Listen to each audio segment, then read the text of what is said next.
Hoy es una semana especial, ya que aprenderemos de un tema súper importante, los métodos y técnicas de estudio del sistema nervioso central. ¿Qué podemos aprender de esto que se escucha difícil?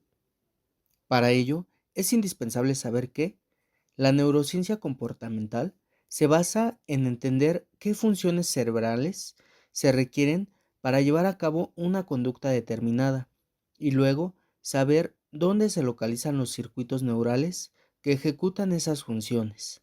Por ello, les hago saber que entre estos métodos que utiliza la psicobiología se sitúan métodos de ablación experimental, métodos neuroquímicos, métodos y técnicas a nivel molecular, métodos y técnicas a nivel conductual y métodos y técnicas a nivel de circuitos. Creo que en la clase de hoy no entenderé nada de estos métodos. No se preocupen si piensan que no entenderán. Les explicaré a continuación sobre estos métodos.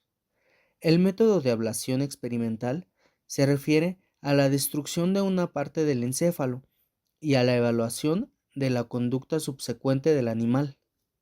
Es el más antiguo de estos métodos utilizados en la neurociencia y hoy en día continúa utilizándose. Otra forma de llamarle a este método es el de estudios de lesión.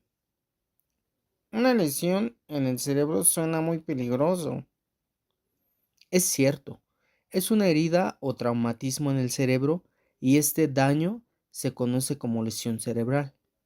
Estas lesiones se efectúan en regiones en el interior del encéfalo, específicamente en las regiones subcorticales, localizadas debajo de la corteza.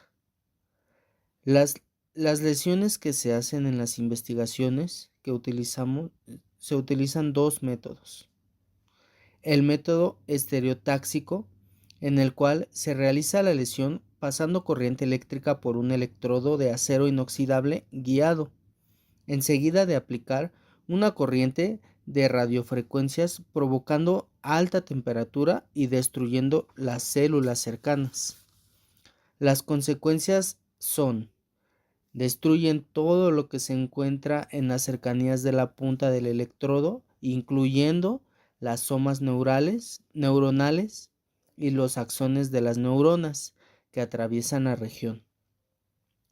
El otro método son las lesiones excitotóxicas. Este es más selectivo empleando un aminoácido excitador como es el ácido caínico, que destruye las neuronas estimuladoras hasta destruirlas totalmente. Este ácido estimula los receptores glutamatérgicos.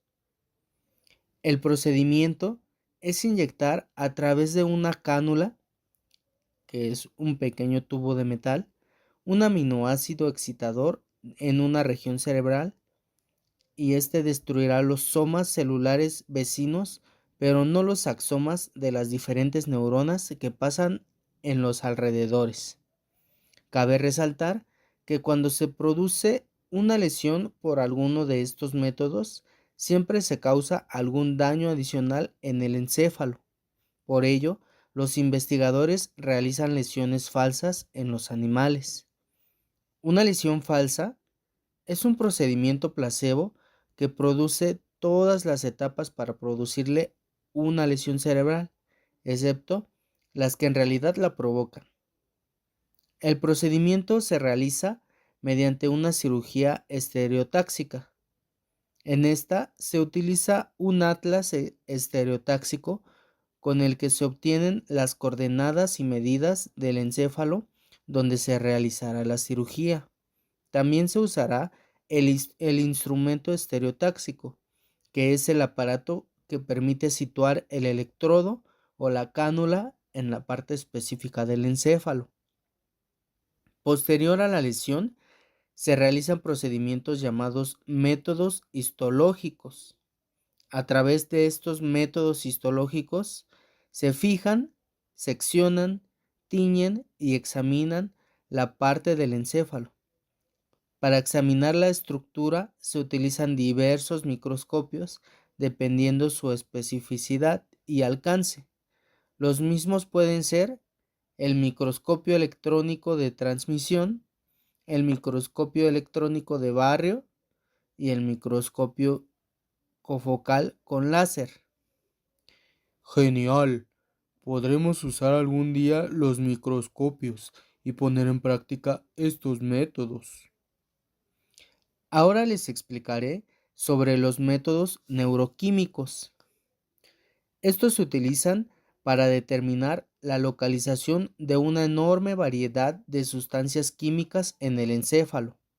Con ellos se pueden identificar las neuronas que segregan un neurotransmisor o un neuromodulador determinado y aquellas que tienen receptores que responden a la presencia de estas sustancias.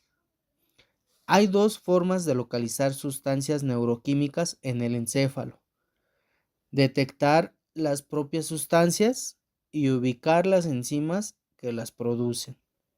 Por ejemplo, los péptidos o proteínas se pueden localizar por medio de métodos inmunocitoquímicos. En cambio, la acetilcolina no es un péptido. Por lo tanto, la síntesis de acetilcolina se logra gracias a la enzima colina acetiltransferasa. Para localizar los receptores específicos como los neurotransmisores, los neuromoduladores y las hormonas, se utilizan diversos procedimientos. Uno es la autorradiografía, exponiendo el tejido cerebral a una solución que contiene un ligado radioactivo para el receptor específico.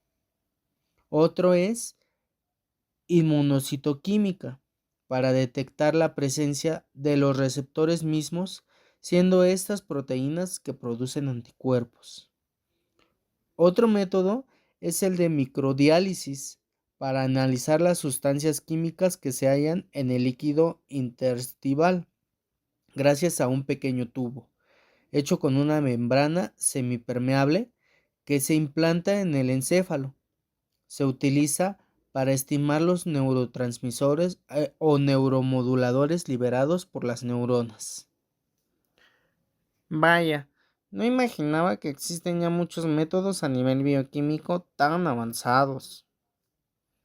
Ahora bien, sobre los métodos y técnicas en psicobiología a nivel molecular, los mismos son técnicas de biología molecular y entre las más importantes podemos encontrar los siguientes: los microrrayos, utilizado para cuantificar simultáneamente la expresión de genes. Este consiste en colocar miles de muestras génicas en lugares determinados de un portaobjetos, llamado chip también. Se coloca un segmento de ADN o ARN para aparearse. Ocurrirá un proceso de iluminación y la cantidad de luz que produzca se medirá para identificar los genes que se expresan en la muestra. Otro es la reacción en cadena de la polimerasa, o por sus siglas iniciales, PCR. Va a medir la cantidad relativa a las transcripciones del RNA mensajero en tiempo real y cuantificar los niveles de expresión de genes individuales. Este se utiliza cuando existe un número limitado de ADN en particular y permite obtener copias del fragmento para poder identificar secciones genéticas de la muestra estudiada. Otro es la tecnología transgénica, que permite detectar la función de los genes en el sistema nervioso central. La técnica se llama mutación dirigida, donde se altera un gen producido en un laboratorio y se inserta en los cromosomas del animal para permitir la inhibición de ciertos genes y obstruir la producción de proteínas. La cadena modificada de ADN o ARN no producirá proteína y se detectará si la proteína tiene algún efecto sobre el comportamiento del organismo. Otro es el método in vitro. Este se utiliza para el estudio de tejidos o técnicas disociadas. Solo se utilizan ciertas células del organismo para realizar cultivos neuronales primarios y manipular la expresión de genes de interés.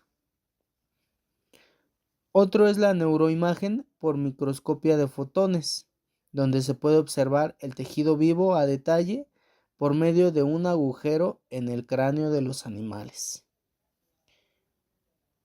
Realmente suena interesante. ¿Cuántos métodos más existirán?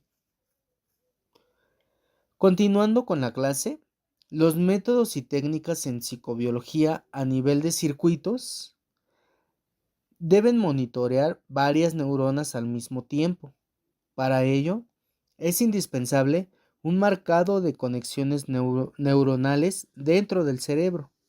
Este nos permite estudiar diferentes sistemas estructurales cerebrales que participan en ciertas conductas, tales como el marcado de axones eferentes, que permite identificar las rutas que siguen los axones que salen de estructuras específicas, utilizando para ello un método anterógrado, el cual usa sustancias captadas por dendritas o somas celulares que transporta el axón hasta los botones terminales.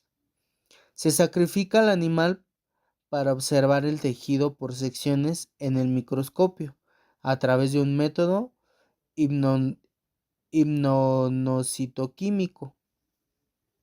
El marcado de axones eferentes, otro, permite identificar los componentes de la corriente superior de los circuitos neuronales a través del empleo del método de marcado retrógrado. Este se transporta de los botones neuronales hasta los somas celulares. El marcado transneuronal tiene como objetivo estar en series de neuronas que están conectadas mediante sinapsis. Es importante hablar también de la optogenética, la cual es la modificación genética de neuronas para la expresión de una proteína fotosensible. Para ello se utiliza una alga unicelular que contiene proteínas fotosensibles. Se extraen e inyectan al cerebro animal en los genes específicos para activar o inhibir las neuronas. Para volverlas fotosensibles a las neuronas específicas se necesita la luz. En los animales se utiliza una fuente de luz directamente en el cerebro. Con esto se logra el control de la conducta de los animales. No puedo creer que ya exista la tecnología para poder controlar la conducta en animales. Lo más increíble es que seguramente podrá utilizarse en humanos para curar síntomas de enfermedades mentales. Por último, y para terminar la clase, quiero hablarles sobre los métodos a nivel conductual, que como su nombre lo indica, estudian el sistema nervioso central que guía el comportamiento conductual de los animales y los humanos. En animales, como los ratones, se utilizan diversos métodos. La varilla del rotor, que se utiliza en la locomoción. Un ejemplo son las pruebas que se realizan sobre coordinación y equilibrio en animales utilizando el rotador y la viga de equilibrio. Otro es el condicionamiento operante que evalúa la modificación de la conducta. Ejemplo de esto es el paradigma de miedo condicionado en el condicionamiento clásico. Como, en la, como, como ejemplo, el aprendizaje de asociación de un estímulo neutro o inofensivo que se vuelve aversivo por un suceso desagradable que así lo haya provocado. El otro son los laberintos que evalúan el aprendizaje y la memoria espacial. Estos se enfocan en la memoria funcional y de referencia, donde la principal región se encuentra en el hipocampo. Algunos ejemplos son el laberinto radial de agua, el laberinto acuático de Morris y el laberinto de Barnes. En humanos Se utilizan el electroencefalograma, que valora procesos cognitivos superiores, así como la imagen funcional, que valora la cognición humana. ¡Ring! Ya sonó la alarma, profe. La próxima clase, dudas o aclaraciones sobre este tema. Que pasen buena tarde.